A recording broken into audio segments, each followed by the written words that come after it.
अस्सलामुअलैकुम जी। Second year students, मैं उम्मीद करता हूँ आप लोग खैरियत से होंगे।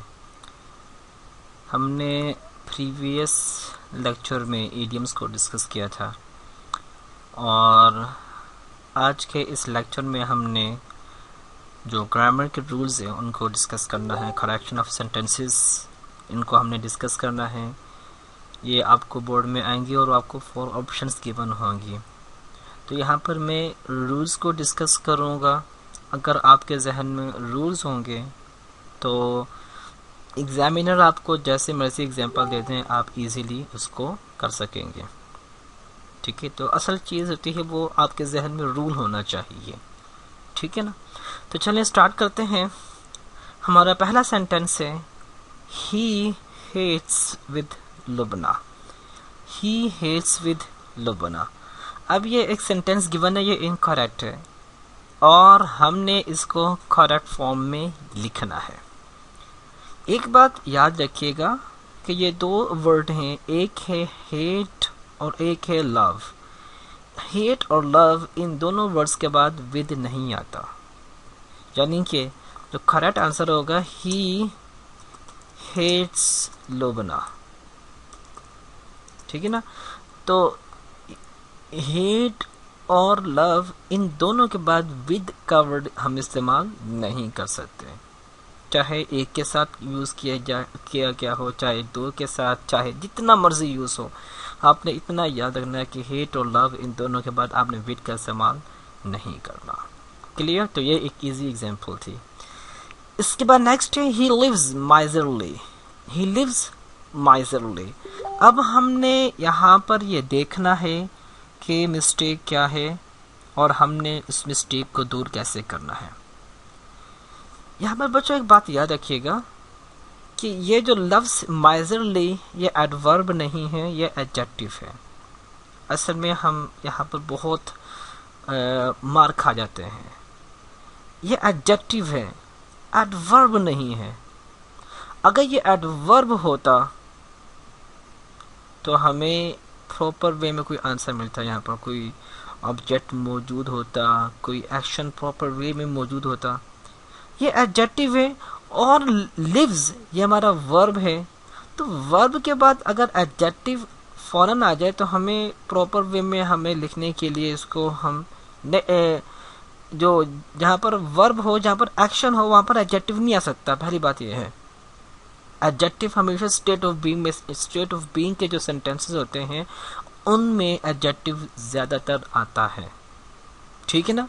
हाँ, अगर किसी एक्शन में एडजेक्टिव आ जाता है तो फिर हम उसको फ्रेज में यूज़ करते हैं। तो अब इसको मैं सिंगल नहीं लिख सकता, अब मुझे यहाँ पर फ्रेज की ज़रूरत होगी। तो मैं इसका आंसर कैसे लिखूँगा? इसका सही आंसर होगा he lives in a miserly manner. अब ये सही आंसर होगा। अब ये इन अ माइजरली मैनर, ये क्या है? ये है phrase, adverb phrase. Adverb phrase, मैंने भी कहा कि आप सिंगल एडजेक्टिव को फौरन किसी भी एक्शन वर्ब के बाद नहीं लिख सकते। अगर आप ऐसे लिखेंगे तो आपका आंसर गलत रॉन्ग होगा। हाँ, एक वर्ब के बाद एडवर्ब तो ज़रूर आ सकता है, लेकिन एक एक्शन वर्ब के बाद एडजेक्टिव नहीं आ सकता। उसको आपने हमेशा कन्वर्ट करना होता है एडवर्ब फ्रेज में। क्लियर? तो अब सही इसका आंसर ये होगा he lives in a miserly manner. Clear? उम्मीद करता हूँ ये समझ में आ गया होगा। अगर ना समझ में आए तो आप नीचे कमेंट कर लें, इसके ऊपर मैं प्रॉपर वे में और भी एक्सप्लेन कर दूंगा। ठीक है ना। इसके बाद नेक्स्ट ही asks me how am I. He asks me how am I. अब यहाँ पर एक बात समझने वाली है बच्चों, तवज्जो से। कहता है कि उसने मुझसे पूछा कि मैं कैसा हूँ। अब मैंने देखना है क्या ये सेंटेंस ठीक लिखा हुआ है अकॉर्डिंग टू द ग्रामर। क्या ये सेंटेंस ठीक लिखा हुआ है या गलत? तो इसका आंसर है ये सेंटेंस रॉन्ग लिखा हुआ है। क्यों? अब देखिए, गौर करें। मैंने कहा कि उसने मुझसे पूछा कि मैं कैसा हूँ। उसने मुझसे पूछा मैं कैसा हूँ। क्लियर? तो यहाँ पर मैंने हाउ के बाद एम को पहले लेकर आया आई से। आई मेरा सब्जेक्ट था, एम मेरा हेल्पिंग वर्ब था। तो आपने बच्चों एक बात जहन में रखनी है कि जब भी सब्जेक्ट से पहले हेल्पिंग वर्ब आ जाए, जब भी सब्जेक्ट से पहले हेल्पिंग वर्ब आ जाए तो वो इंटरोगेटिव सेंटेंस बन जाता है। पहला पॉइंट तवज्जो से, पहला पॉइंट कि जब भी सब्जेक्ट से पहले हेल्पिंग वर्ब आ जाए तो वो क्या बन जाता है, वो इंटरोगेटिव क्वेश्चन बन जाता है। ठीक है ना। अब मैं किसी से पूछता हूँ, सपोज कर लें एक कोई शख्स है जिसका नाम है ए। अब मैं उससे पूछता हूँ कि ए, जिसका नाम है ए, मुझे बताओ आपको बी ने क्या कहा। मैं उससे पूछ रहा हूँ, मैं पूछता हूँ ए से कि बताओ आपको बी ने क्या कहा। तो ए मुझे कहता है कि बी ने मुझसे पूछा कि मैं कैसा हूँ। तो अब गौर करें, मैंने ए से पूछा है कि तुम्हें बी ने क्या कहा। तो अब सोच के बताएं, क्या ए मुझे बताएगा या ए मुझसे पूछेगा। कॉमन सेंस की बात है कि जब मैंने ए से पूछा कि तुम्हें बी ने क्या कहा, तो जो भी बी ने ए को कहा होगा ए मुझे वो बताएगा, मुझसे पूछेगा नहीं। वो मुझे बता रहा है। क्लियर। जब वो मुझे बता रहा है तो फिर मैं हेल्पिंग वर्ब को सब्जेक्ट से पहले क्यों यूज करूंगा। मैं तो हेल्पिंग वर्ब को सब्जेक्ट के बाद यूज करूंगा, इसलिए कि वो मुझसे पूछ नहीं रहा, वो मुझे बता रहा है। और ये क्वेश्चन वर्ड भी नहीं आएगा। तो मैं कहूंगा कि ही asks me how I am. ये आंसर ठीक होगा। जब मैं क्वेश्चन वर्ड भी नहीं आएगा, फुल स्टॉप आएगा। यानी कि ही आस्क्ड मी, उसने मुझसे पूछा कि मैं कैसा हूँ। तो ये मुझे बता नहीं रहा। ये मैंने समझाने के लिए ए बी की एग्जांपल दी है ना। असल में कोई मुझसे पूछता, लेट्स सपोज कर लें मेरा नाम ए है, ठीक है ना, और एक लड़का सामने खड़ा हुआ है, वो मुझसे पूछता है कि ए तुम्हें बी ने क्या कहा। तो मैं अब उसको बताऊंगा कि बी ने मुझसे क्या पूछा या मुझे क्या कहा, तो मैं उसको बताऊंगा, उससे पूछूंगा नहीं। जब मैंने उससे पूछना नहीं, मैंने उसको बताना है, तो फिर मैं हेल्पिंग वर्ब को सब्जेक्ट के बाद यूज करूंगा। अगर सब्जेक्ट से पहले यूज करूंगा ये तो सवाल बन जाएगा, जबकि मैं सवाल नहीं पूछ रहा, मैं जवाब दे रहा हूँ। आपने इस चीज का जहन में रखना ख्याल। नेक्स्ट है I do not have some money. I do not have some money. अब मैंने देखना है कि इसमें मिस्टेक क्या है। बच्चों यहाँ पर सम की जगह एनी आएगा। मैं यहाँ पर पहले लिखता हूँ आई do not have any money. अब आप सोच रहे होंगे मे बी कि यहाँ पर सम क्यों नहीं आएगा, एनी क्यों आया। तो बच्चों याद रखिएगा, सम का इस्तेमाल पॉजिटिव के लिए होता है, एनी का इस्तेमाल नेगेटिव के लिए होता है। तो मैंने कहा कि मेरे पास तो पैसे नहीं हैं, तो पैसे का ना होना क्या ये पॉजिटिव है कि नेगेटिव वे में बात हो रही है। ये तो नेगेटिव वे में बात हो रही है। तो यहाँ पर सम नहीं आएगा, यहाँ पर एनी आएगा। ठीक है ना। तो सम का इस्तेमाल हम करते हैं पॉजिटिव के लिए। जैसे कि अगर मैंने किसी को ये कहना हो जी हाँ yes I have some money, अब उसको बता रहा हूँ जी हाँ मेरे पास पैसे हैं, अब मैं जवाब पॉजिटिव में दे रहा हूँ। अब मैंने ऐसे नहीं कहना कि yes I have any money, ऐसा आंसर बिल्कुल गलत होगा क्योंकि मैं आंसर पॉजिटिव में दे रहा हूँ। तो सम का इस्तेमाल हम पॉजिटिव वे में करते हैं, एनी का इस्तेमाल हम करते हैं नेगेटिव में। क्लियर हो गई, यहाँ तक बात समझ में आ गई ना। नेक्स्ट चलते हैं। नेक्स्ट है this cloth is more inferior to that. अब देखना ये है कि इसमें मिस्टेक क्या है। असल में सब स्टूडेंट्स देखें, आप इंफीरियर इसके ऊपर थोड़ा सा फोकस करें। ये एडजेक्टिव की सेकंड डिग्री है, और सेकंड डिग्री अगर ऑलरेडी मौजूद हो तो उससे पहले हम मोर का इस्तेमाल नहीं करते। यानी कि दो सेकंड डिग्रीज को सेम टाइम्स हम यूज नहीं कर सकते, ये अपने जहन में रखना। सेकंड डिग्री एक होता है एडजेक्टिव की फर्स्ट डिग्री, एक होता है सेकंड डिग्री, और एक होता है थर्ड डिग्री। ठीक है ना। और फर्स्ट डिग्री किसे कहते हैं? फर्स्ट डिग्री कहते हैं जिसका किसी के साथ कंपैरिजन ना हो। ठीक है ना। लेट्स सपोज मैं कहता हूँ this is a good book, this is a good book. ठीक है ना। अब गुड बुक एक अच्छी किताब है, इसका मैं किसी के साथ कंपैरिजन नहीं कर रहा, तो ये कहलाता है पॉजिटिव। और एक होता है कंपैरेटिव। कंपैरेटिव कहते हैं जब दो चीज़ों का आपस में कंपैरिजन करना हो और दोनों में से एक चीज़ को सेलेक्ट करना हो तो उसको हम कहते हैं कंपैरेटिव। क्लियर? दो चीज़ों का आपस में कंपैरिजन, दो चीज़ों का, ठीक है ना। जैसा कि मैं किसी को कहता हूँ I have a better idea than you, I have a better idea than you, मेरे पास तुमसे अच्छा आइडिया है। देखो, तुमसे अच्छा, दो चीज़ों का आपस में कंपैरिजन कर रहा हूँ। तो अब मैंने यहाँ पर कहा कि आई have a better, better, better ये सेकंड एडजेक्टिव है, एडजेक्टिव की सेकंड डिग्री है। तो अब यहाँ पर बेटर ये ऑलरेडी सेकंड डिग्री है, तो अब मैंने यहाँ पर मोर का इस्तेमाल नहीं करना। तो मैं ये नहीं कहूँगा I have more better idea than you, ये बिल्कुल गलत होगा। I have a better idea than you, मेरे पास तुमसे बेटर आइडिया है। तो अब मोर का इस्तेमाल, तो जब यहाँ पर ऑलरेडी सेकंड डिग्री मौजूद हो तो आप फिर मोर का इस्तेमाल नहीं करते। तो इसका आंसर होगा this cloth is inferior to that। देखिए ना, अब यहाँ पर दिस क्लॉथ, इस क्लॉथ को, टू दैट, उस क्लॉथ, दूसरे कपड़े, इन दोनों को आपस में क्या किया जा रहा है, कंपैरिजन किया जा रहा है। तो मैंने यहाँ पर सेकंड डिग्री यूज़ की है और सेकंड डिग्री को हम दोबारा रिपीट नहीं कर सकते, मोर का इस्तेमाल यूज़ नहीं कर सकते। तो उम्मीद करता हूँ आपको ये समझ में आ गया होगा। इसके बाद नेक्स्ट है we enjoyed during the holidays. हमने क्या किया, हॉलीडे से छुट्टियाँ थी उनके दरमियान हमने क्या किया, एंजॉय किया। अब मैंने देखना यहाँ पर क्या आएगा, क्या मिस्टेक है। यहाँ पर मिस्टेक असल में यहाँ पर हमारे पास प्रोनाउन होना चाहिए, किसके साथ या कैसे किया। तो इसका आंसर होगा we enjoyed ourselves during the holidays. तो यहाँ पर आना था enjoyed ourselves during the holidays, तो यहाँ पर आवरसेल्व्स आना था, बस यही मिस्टेक थी। इसके बाद where this road leads to, where this road leads to, ये जो रोड है ये कहाँ जा रहा है। ये अगर आप स्पोकन में यूज़ करें तो आप कह सकते हैं कि ये ठीक होगा, लेकिन ग्रामर में ये सेंटेंस ठीक नहीं है, क्योंकि ग्रामर में आपने ये देखना होता है कि आपने प्रॉपर वे में हेल्पिंग वर्ब का इस्तेमाल किया या नहीं किया ग्रामर में आपने, ठीक है ना।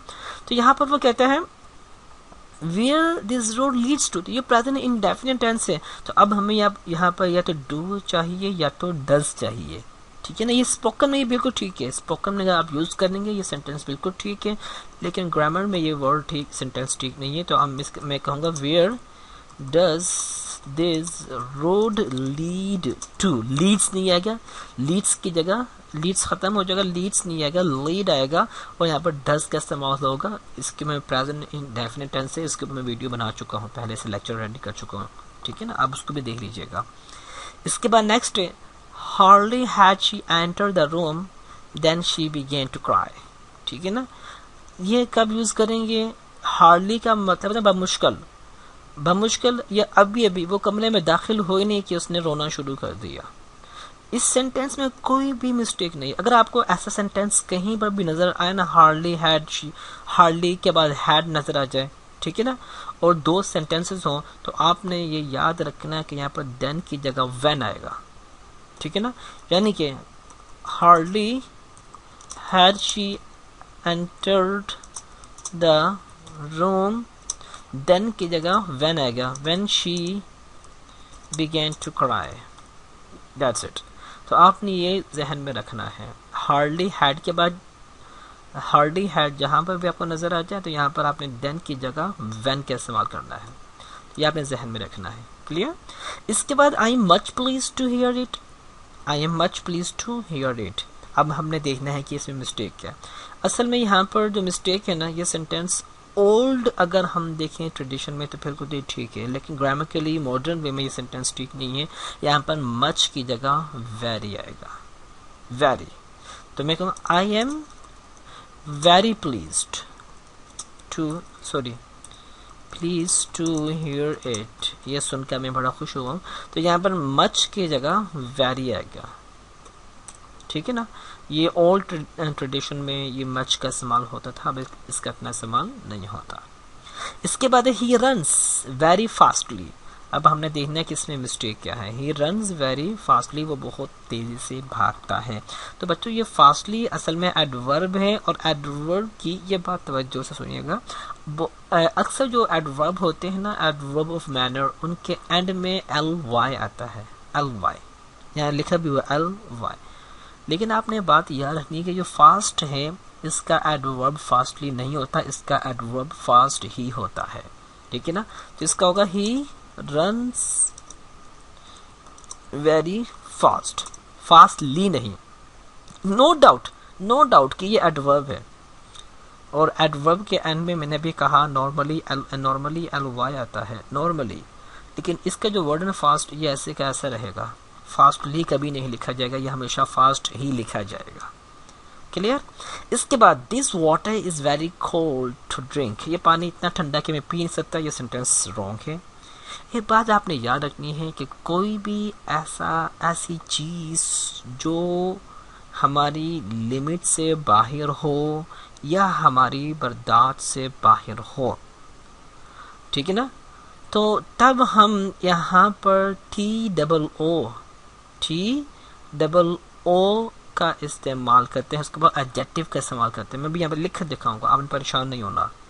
जब भी कोई चीज़ हमारी उससे आप कह दें कि हमारी पहुंच से बाहर हो, बर्दाश्त से बाहर हो, तो हम क्या करते हैं, हेल्पिंग वर्ब के बाद टू प्लस एडजेक्टिव का इस्तेमाल करते हैं। जैसा कि मैं कहता हूँ ये मोबाइल इतना महंगा है कि मैं ख़रीद नहीं सकता, मीन्स मेरे ये जो मोबाइल है, ये जो मेरी परचेजिंग पावर है, मेरी परचेजिंग पावर से ज़्यादा है, महंगा है, तो मैं इसको ख़रीद नहीं सकता। तो मैंने यहाँ पर यूज़ करना है टू प्लस एडजेक्टिव का यूज़ करना है। अगर मैं कहता हूँ इतनी गर्मी है कि मैं इस गर्मी में खड़ा नहीं हो सकता, मीन्स ये जो गर्मी है, गर्मी में खड़ा होना नहीं हो सकता, बहुत ज़्यादा गर्मी है बाहर, ठीक है ना। तो अब मैं टू प्लस एडजेक्टिव का इस्तेमाल करूँगा। क्लियर। इस तरह आपका तो ये पानी इतना ठंडा है कि मैं पी नहीं सकता, मीन्स हो कि बर्दाश्त से बाहर है। तो अब आपने टू प्लस एडजेक्टिव का इस्तेमाल करना है। तो क्या आंसर होगा, दिस वाटर इज। अब आपने टू का इस्तेमाल करना है, टू इसके बाद एडजेक्टिव। इसमें एडजेक्टिव क्या, एडजेक्टिव में कोल्ड है, तो टू कोल्ड, बाकी वही होगा टू ड्रिंक, ठीक है ना। अगर आपने मोबाइल का कहना कि ये मोबाइल इतना महंगा है कि मैं खरीद नहीं सकता, तो आप कहेंगे this mobile is too expensive to buy, इतना महंगा है मैं इसको खरीद नहीं सकता। क्लियर। इसके बाद I said him good bye, मैंने उसको कहा गुड बाय। अच्छा, यहाँ पर आपने एक बात याद रखनी है कि जब गुड बाय आए, गुड बाय, तो यहाँ पर हम सेड की जगह बेड का वर्ड यूज़ करते हैं। मैं फिर से रिवाइज कर रहा हूँ, जब गुड बाय आ जाए, तो गुड बाय आ जाए तो फिर हम सेड की जगह बैड का वर्ड यूज़ करते हैं। तो इसका होगा आई बैड हिम गुड बाय। ये आप लोगों ने नरेशंस में 10th क्लास में पढ़े भी होंगे, नरेशंस में ना। तो इसका होगा, यहाँ पर आपने क्या करना है, सेड को आपने चेंज कर देना है बेड में, I bade him good bye. Clear. इसके बाद नेक्स्ट है would that I am a king, would that I am a king, जिसका मतलब है काश कि मैं बादशाह होता। आपने बात याद नहीं है कि वुड के बाद डैट आ जाए, वुड के बाद डैट आ जाए, तो ये यानी कि वुड सेंटेंस के शुरू में हो, मिड में या एंड में ना हो, सेंटेंस के शुरू में हो। यानी कि अगर सेंटेंस वुड डैट के साथ शुरू होता हो तो यह ख्वाहिश के लिए इस्तेमाल होता है। आपने ये जहन में रखना है कि अगर कोई सेंटेंस वुड डैट के साथ शुरू हो रहा है, यानी कि वुड डैट सेंटेंस के मिड में या एंड में नहीं आया, बल्कि सेंटेंस के शुरू में आ गया वुड डैट, तो आपने ये बात याद रखनी है कि ये किसी चीज़ की ख्वाहिश के लिए इस्तेमाल होते हैं। और इसमें जो भी हेल्पिंग वर्ब होगा, एम, यहाँ पर जो भी हेल्पिंग, अब यहाँ पर कोई भी सब्जेक्ट, जो मर्जी सब्जेक्ट हो, आपने याद रखना है यहाँ पर वर आएगा। मैं फिर से कह रहा हूँ, अगर कोई सेंटेंस वुड डैट के साथ शुरू होता हो, अगर कोई सेंटेंस वुड डैट के साथ शुरू होता हो, तो सब्जेक्ट कुछ भी हो, हमें इससे लेन देन नहीं है। यहाँ पर जो भी, यहाँ पर जो हेल्पिंग वर्ब होगा वो वर आएगा। जैसे कि वुड डैट आई एम की जगह वर आएगा, I were a king, would that he were a king, would that they were a king, ठीक है ना। तो जो मर्जी वुड डैट से अगर सेंटेंस शुरू होगा तो यहाँ पर हमेशा वर आएगा, आपने ये जहन में रखना है। क्लियर। इसके बाद नेक्स्ट है she is lacking of interest in English. अब हमने देखना है, मे बी आपको ये सेंटेंस बिल्कुल ठीक लग रहा हो कि she is lacking of interest in English, ठीक है ना। अब हमने क्या लिखना है यहाँ पर, पहले मैं ये सेंटेंस ठीक लिखूंगा, उसके बाद एक्सप्लेन करूंगा। इसका आंसर होगा she is lacking in lacking interest in English.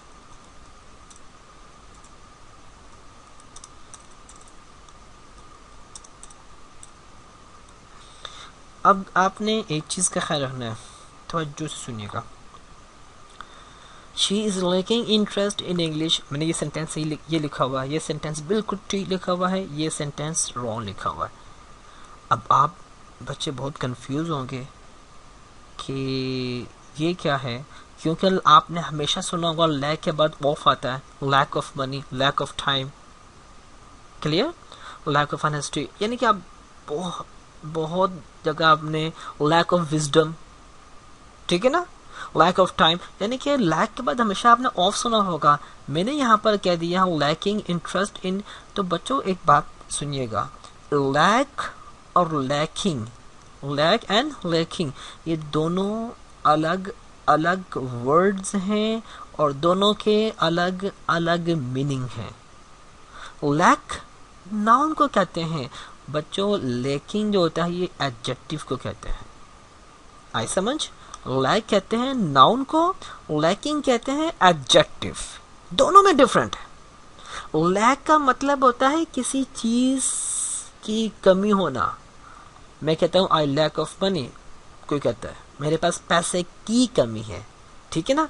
मैं कहता हूँ आई लैक ऑफ टाइम, मेरे पास वक्त की कमी है। तो अगर किसी चीज की कमी आप फील होती है, अगर आपको किसी चीज की कमी हो फील होती हो तो आपने लैक का इस्तेमाल करना है। लेकिन लैकिंग का मतलब क्या होता है, लैकिंग इसका मतलब क्या होता है, इसका मतलब होता है कि इंसान के अंदर खुद उसको किसी चीज के अंदर कमी कम होना शुरू हो जाए, यानी कि उसका इंग्लिश में इंटरेस्ट क्या हो गया है, वो कम होना शुरू हो गया है, ठीक है ना। उसमें इंग्लिश की कमी नहीं है, उसमें उसको इंग्लिश की कमी नहीं है, ठीक है ना, बल्कि उसको इंग्लिश में जो दिलचस्पी थी उस दिलचस्पी कम होना शुरू हो गई। उसको इंग्लिश की कोई कमी नहीं है। अगर मैं कहता ना कि उसको इंग्लिश की कमी है तो मैंने कहना था कि शी लैक्स ऑफ इंग्लिश, उसको इंग्लिश की कमी है, उसको किसी चीज की कमी नहीं है। लेकिन इंग्लिश जो लैंग्वेज उसमें उसको कमी होना शुरू हो गई है, तो उसको हम कहते हैं लैकिंग। तो लैक और लैकिंग ये डिफरेंट होता है। लैक का मतलब होता है किसी चीज की कमी होना, किसी चीज की कमी होना, और लैकिंग कहते हैं किसी चीज में कमी होना। ये दोनों में डिफरेंट है, एक नाउन है और एक एडजेक्टिव। उम्मीद करते समझ में आ गया होगा। नेक्स्ट है द मैन इज इमॉर्टल। अब हमने देखना है कि इसमें मिस्टेक क्या है। बच्चों एक बात याद रखिएगा, द का इस्तेमाल हम करते हैं किसी कॉमन नाउन को प्रॉपर नाउन करने के लिए। द का इस्तेमाल हम करते हैं किसी भी कॉमन नाउन को प्रॉपर नाउन बनाने के लिए, यानी कि किसी आम नाम को किसी खास नाम करने के लिए, प्रॉपर नाउन करने के लिए हम दा का इस्तेमाल करते हैं। अब लिखा है द मैन इज इमॉर्टल, आदमी क्या फानी है। देखिए मैंने किसकी बात की है, मैंने किसी खास आदमी की बात नहीं की, मैंने ओवरऑल बात की है, किसी खास एक आदमी की बात नहीं की, ओवरऑल टोटल बात की है। तो यहां पर द मैन की जगह मैन आएगा, man is immortal, man is immortal, आपने ये जहन में रखना है, ठीक है ना। क्या हो गया यार, इमॉर्टल, मैन इज इमॉर्टल, ठीक है ना, यानी कि द नहीं आएगा क्योंकि मैंने यहाँ पर किसी खास आदमी की बात नहीं की है। इसके बाद he loves with his children. अब देखिए लव आ गया, जिसके बाद मैंने क्या कहा था, लव और हेट के साथ विद का इस्तेमाल नहीं करते, तो मैं कहूँगा ही loves his children. इसके बाद नेक्स्ट है the cattle is grazing in the field. अब मैंने देना है यहाँ मिस्टेक क्या है, पहले मैं सेंटेंस लिखूंगा फिर मैं आपको बताऊंगा इसका प्रॉपर वे में rule. The cattle are grazing in the field, the cattle are grazing in the field. अब आप सोच रहे होंगे मैंने यहाँ पर आर क्यों लगाया, ठीक है ना, यहाँ पर तो इज आना चाहिए था, क्यों, कैटल सिंगल नाउन है, कैटल्स नहीं लिखा हुआ, कैटल लिखा हुआ है, कैटल्स नहीं लिखा हुआ। तो आप कहोगे ये तो सिंगल नाउन है, मैंने आर क्यों लगाया, असल में ये कलेक्टिव नाउन है। बात को पहले पूरे समझिएगा, ये कलेक्टिव नाउन है इसलिए मैंने आर लगाया। अब आपके जहन में सवाल आएगा कि जो हेयर बाल होते हैं ये भी तो कलेक्टिव नाउन है ना। मैं कहता हूँ माई हेयर इज ब्लैक, मैं ऐसे नहीं कहूंगा my hair are black, my hair are black ये गलत है, माई हेयर इज ब्लैक ये बिल्कुल ठीक है, क्योंकि हेयर कलेक्टिव नाउन है और यहाँ पर ये भी कलेक्टिव नाउन है। मैंने कहा माई हेयर इज ब्लैक, यहाँ पर मैंने इज लगाया, यहाँ पर मैंने आर लगा दिया, ऐसा क्यों।